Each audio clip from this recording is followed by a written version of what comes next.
Hari Om. A small analysis on the sloka which every one of us say every day. The sloka goes like this. Om Trayambakam Yajamahe Sugandhim Pushtivardhanam Urvarukamiva Bandhanat Mutyormukshiyamamrutat. So once again.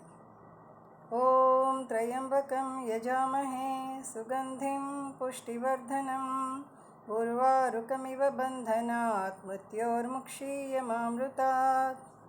So this is the sloka. And we all know that the Shiva Chaitanya is in us, and we are able to live, we are able to do all the activities because of the Shiva Chaitanya only. And without this Shiva Chaitanya, we will become a corpse. This is known by everyone. So whether we feel it or not, it is a secondary point. But we all in the depth of hearts know that it is an unknown power that is making us live, move and do all the vital activities, whether the voluntary or the involuntary actions we are able to do because of the Shiva Chaitanya. And now here in this sloka it is said that that means the meaning of the sloka is we are praying Trayambaka means Lord Shiva who is three-eyed. So Lord Shiva, we are praying to him to lead us to immortality in the way not to make us suffer at the time of departure, leaving this gross body, to bless us that we fall down to the earth like a cucumber. Urvarukamiva bandhanat mrityormukshiyamamrutat. So that means the maranam itself will become amaranam. So eternal. So here we are praying to the Lord Shiva that our life become eternal and we fall to the earth like this cucumber, though it clasps to that stem for months together, but once it decides it will fall down onto the earth. So it doesn't think of the bondage that it has with the stem. So actually the meaning is that. So if we fall down to the earth like that, from Mrutam we will become Amritam. That means from mortal we become immortal at his feet. This is that means a superficial meaning of the sloka. And many say that this is also called that Mahamrutyunjaya Mantram. Mahamrutyunjaya Mantram that will keep us away from the death. I don't know to what extent it will keep us away from the death because death is inevitable for anybody.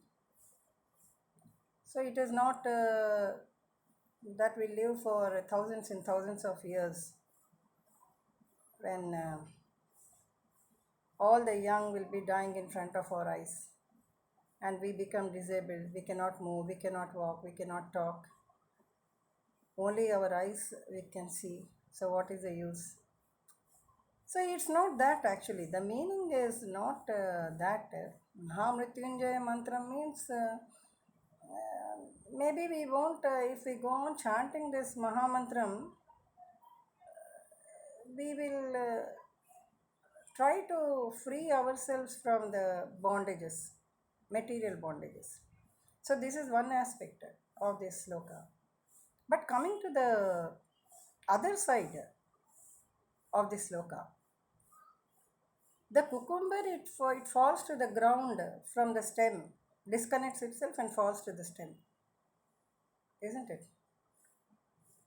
In what way we can relate our lives to that life of the cucumber? Can we do it?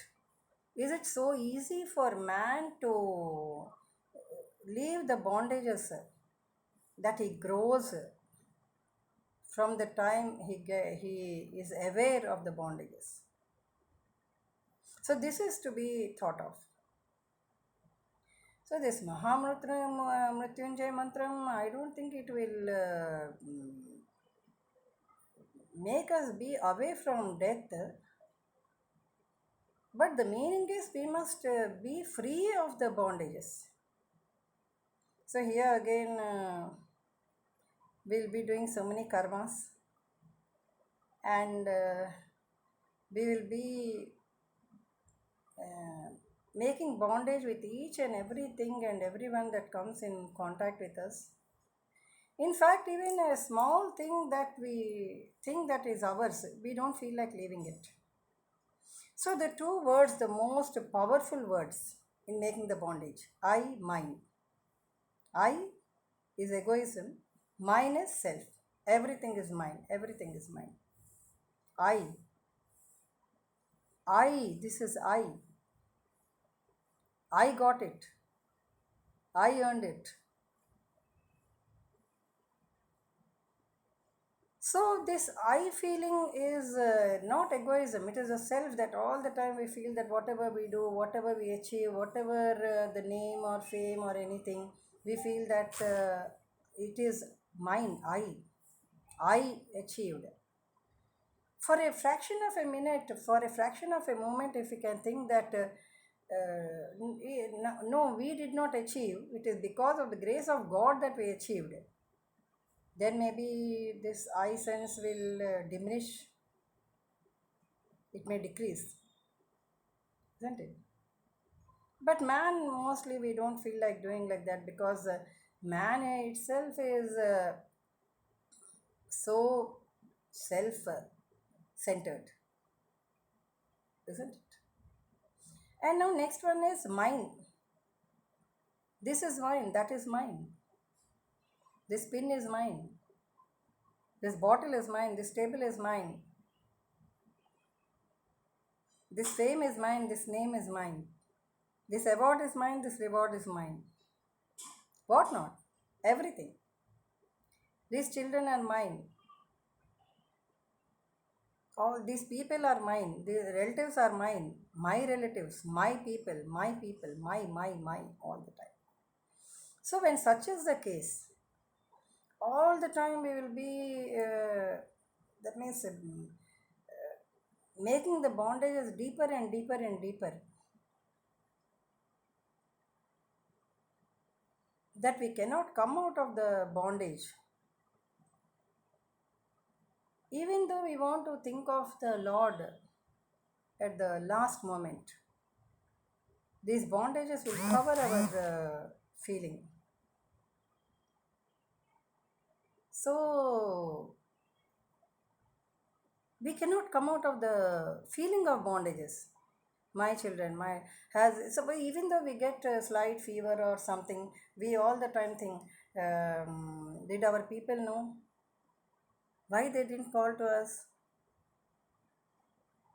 So what is wrong? I did for them so much.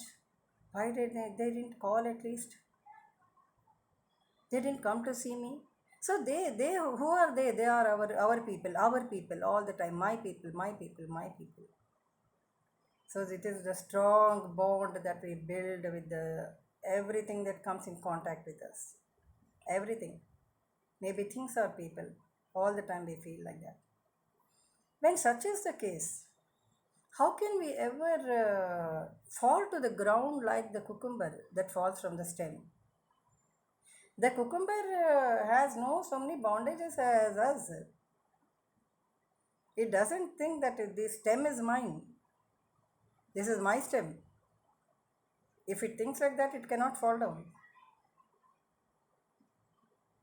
So what it think, as long as I cling to this, I'm safe. Once I detach from it, I fall down. Bus. So detachment is a major problem with us. We cannot detach. We attach with everything, everything, everything. When so many things we get attached, how can we detach ourselves from how many things we can detach? From how many things we can detach the bondages that we have grown all the years? So it is not so easy for us to fall down like the cucumber.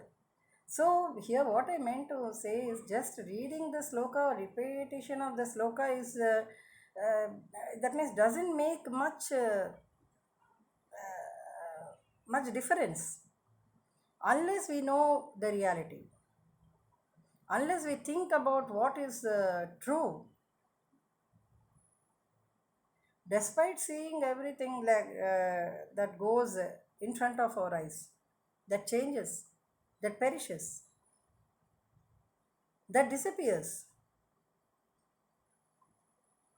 we still have a feeling that everything is mine, everything is mine. So when everything is mine, how can we become of God? So that's what here we can say that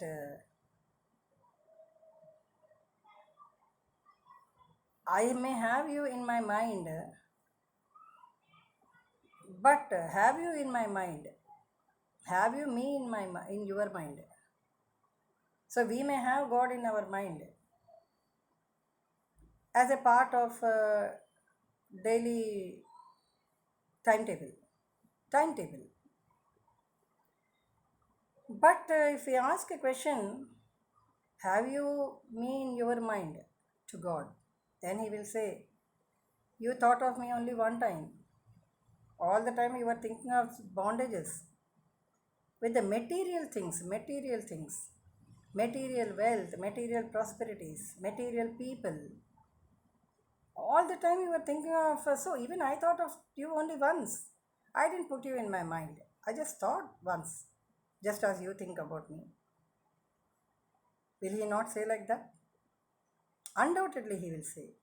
Undoubtedly, he will say, isn't it? So, if we want that we be in his mind, we must first learn detachment. Detachment.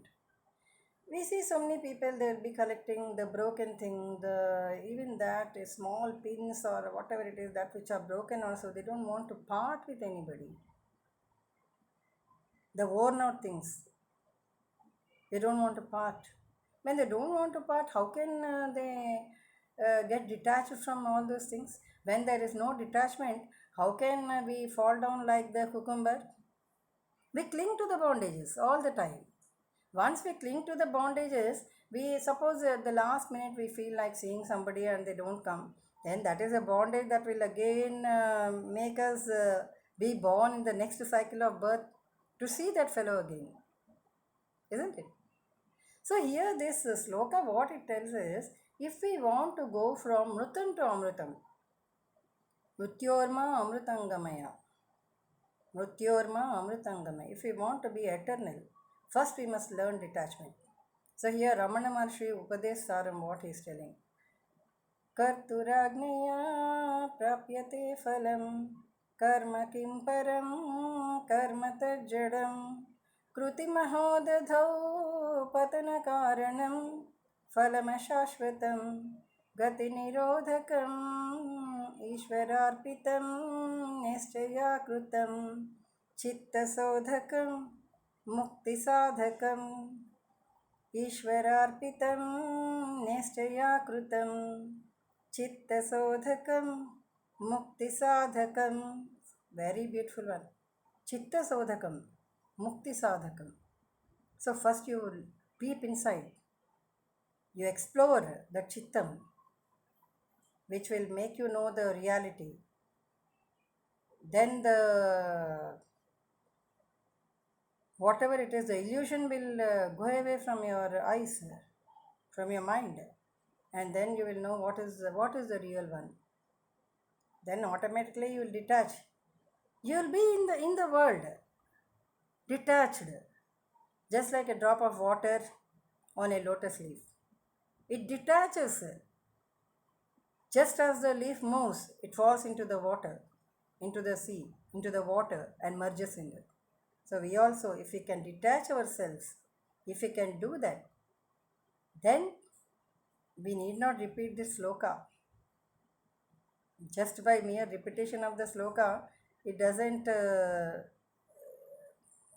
make us free from the bondages unless we have a mind to free ourselves from the bondages. So this is very important. And as here, I just analyzed it to the extent to what I could. I don't know, but anyway, whatever I read, I have a habit of analyzing myself again and again, not simply by hearting something. So this also suddenly I got an idea just by read, because I heard one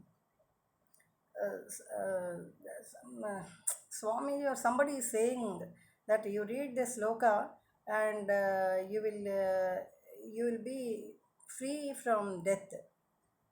On hearing that again, I analyzed it. Is it true? Is it true that by mere repetition of the sloka we can be rid of the life and birth and death cycles? Then when explored, I understood no, because of the bondages. First, we must free of the bondages. Then only we can drop like the cucumber that falls onto the ground. We can drop like a drop of water from the lotus leaf into the waters and merge. In the same way, we can drop onto the ground and merge with the Almighty and become eternal. Otherwise, we cannot. We cannot free ourselves from the birth and death cycles. Hari Om.